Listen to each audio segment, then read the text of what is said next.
How's it going, guys? This is Peter here and you are watching my old school weapon guide. This video was requested by some of you, kind of like a frequently asked question in the comments. What old school weapon should I sell to the merchant? What should I keep? How can I know if my item is worth much? These are some of the questions I've got. Sadly or not, this is a way more complex topic than most of you would think, and I can't explain it all in 1 minute. Nonetheless, I try to include all the topics I heard of. This is a summary of the video. Take a look. These are also timestamps in the description. You can go straight to these parts. However, I highly recommend watching the full video to understand things more. Okay guys, plenty of interesting stuff to discuss. Let's do this. I think the most important question in this whole old school project is what exactly is an old school weapon, or simply OS as the players call it. Some of you, the veterans who have been playing for a long time, might remember that when Nightfall came out in 2006, the game developers introduced the inscription system. In other words, all the weapons since Nightfall have an inscription. This also means that the weapons in prophecies and infections are considered old school simply because they don't have an inscription slot. There are some exceptions though. The end chest in the Fissure of Wu, in the Underworld, in Argos, in Deep, in the Hall of Heroes, or even the Zacian chest all have inscribable weapons. In short, prophecies and factions weapons and chest drops are considered old school stuff, while Nightfall, Eye of the North and the core areas give inscribable weapons. Now let's see an example. Look at these two weapons. At first glance, the two storm bows are the same. They have the same requirement, Q9, the same damage, 15 to 28, same mods, zealous and plus 20% versus undead, same everything. Now if you watch closely, there is a big difference though. There is an inscription tag on the right one, and generally speaking, if you want to know if your item is old school or inscribable, always check the weapon's description. If there is an inscription tag there, then your item is an inscribable weapon, and if there is no inscription slot there, then it is an old school weapon. Simple as that. You can easily salvage the inscription from the inscribable item, but you cannot salvage the inherent mod from the old school weapon. This is a huge difference. I guess you can figure it out. Regarding damage and usefulness, there is no difference. You can do the same damage with both storm bows, so why on earth would anyone collect and pay for old school items then? You can't modify their inherent mods after all. Well, the reason people still collect OS weapons and pay a lot for some of them is simple. Some fancy skins are only available or farmable from prophecies and factions. Ergo, if you want a perfect max modded old school skin, like a bladed shield for instance, you have to look deep into your pocket and pay a lot of money. Some skins are widely available in every campaign, some are not. So it's the skin and the rarity that matters. Generally speaking, the more rare the skin, the more the collectors will pay for them.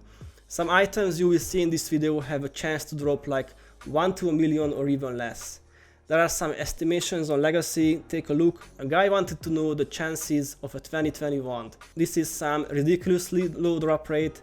Now you understand why some OS weapons are worth hundreds or thousands of arm braces. Generally speaking, the lower the requirement, the more the item is worth. Also, perfect or close to perfect mods are always worth more.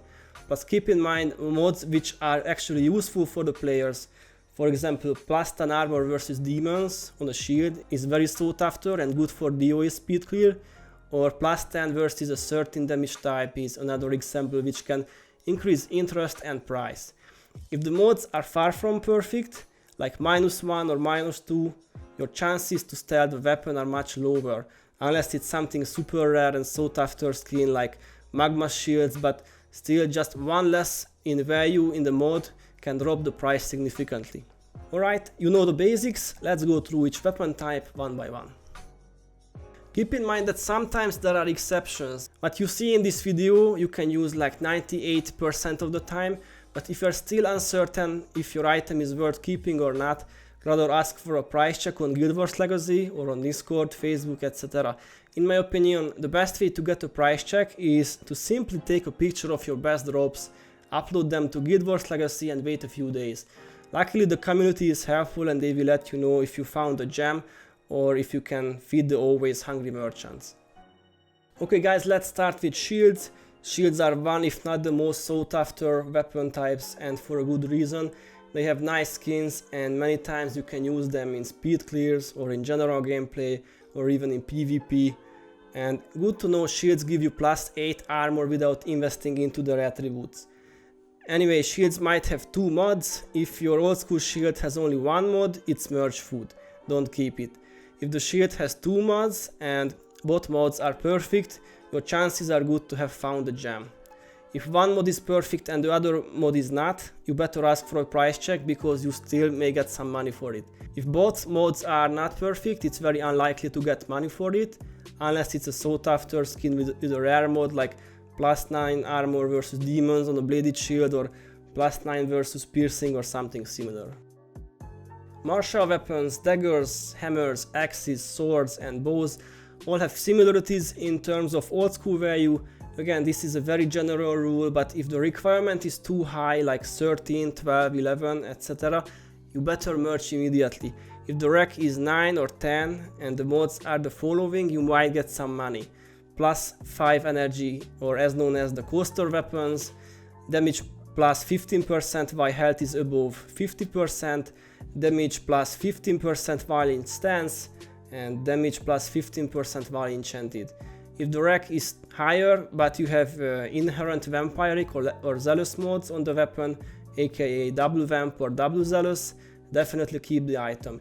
The inherent mode plus regular vampiric or zealous mode is how you can make these items. They drop rarely, but there are collectors for these as well. The best thing you can find in staves is a 20/20 version, inherent 20% half skill recharge of spells, and 20% half costing time mode of the same attribute the staff has. For example, a Q9 Earth Magic bow staff with 20% half costing time on Earth Magic is a fortune. It is worth many arm braces. Obviously don't expect to get something like this too often.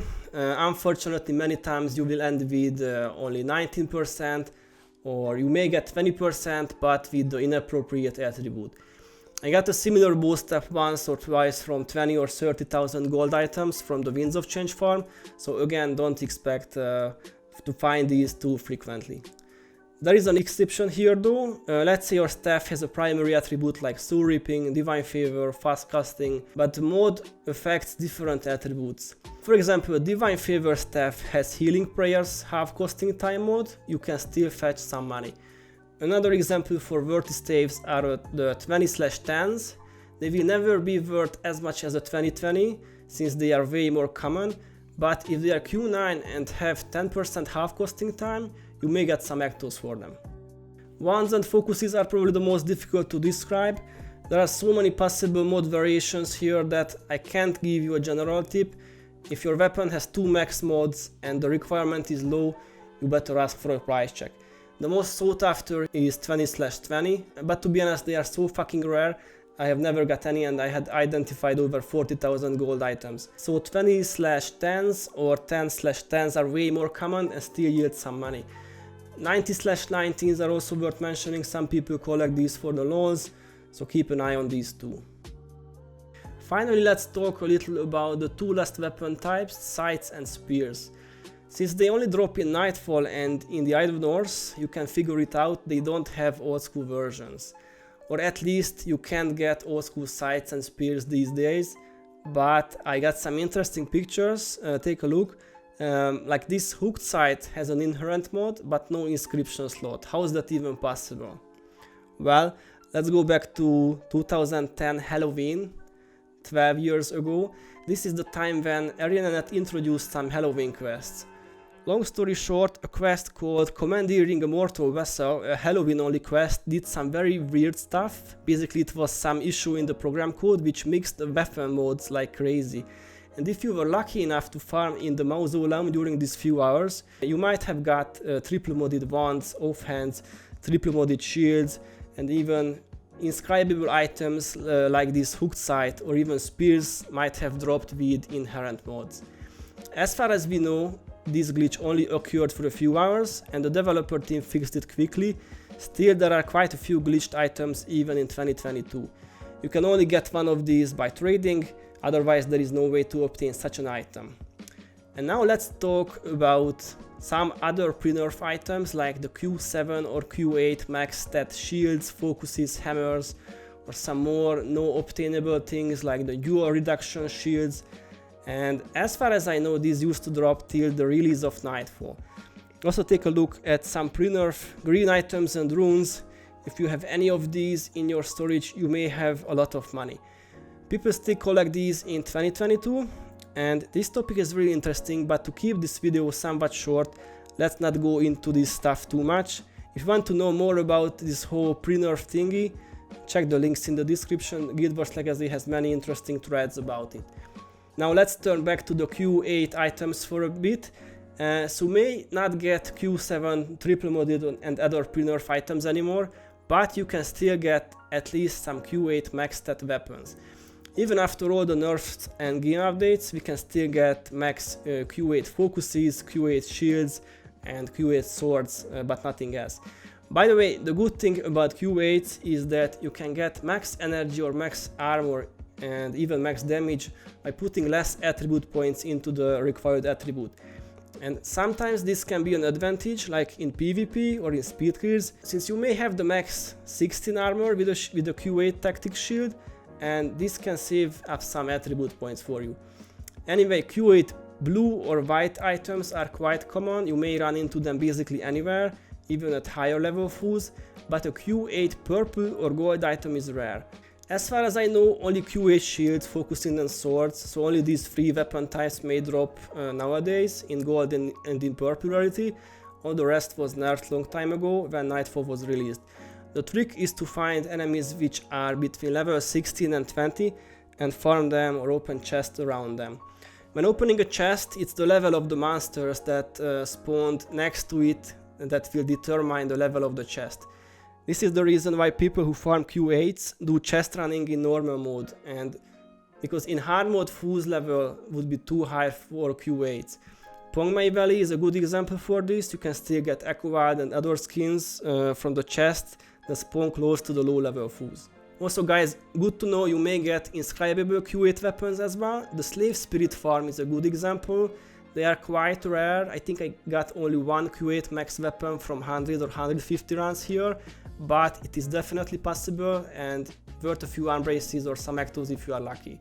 Alright guys, I will stop here. This is a bit of a heavy topic. I guess you will need some time to digest all the infos. This was my old school weapon guide. Hope you enjoyed it. Thank you guys who helped me making this video. I really appreciate all the pictures and answers to my questions on Discord. So thank you Unholy, Cute, Max, Big Z, Fo, Wall of Hookahs, Mini, and all the other people who made those insane collections and threads on Guild Wars Legacy. Finally, let's take a look at these awesome weapons. You can check the description for some useful links and timestamps. Thanks for watching, and remember guys, it's still better asking for a price check than merching something rare.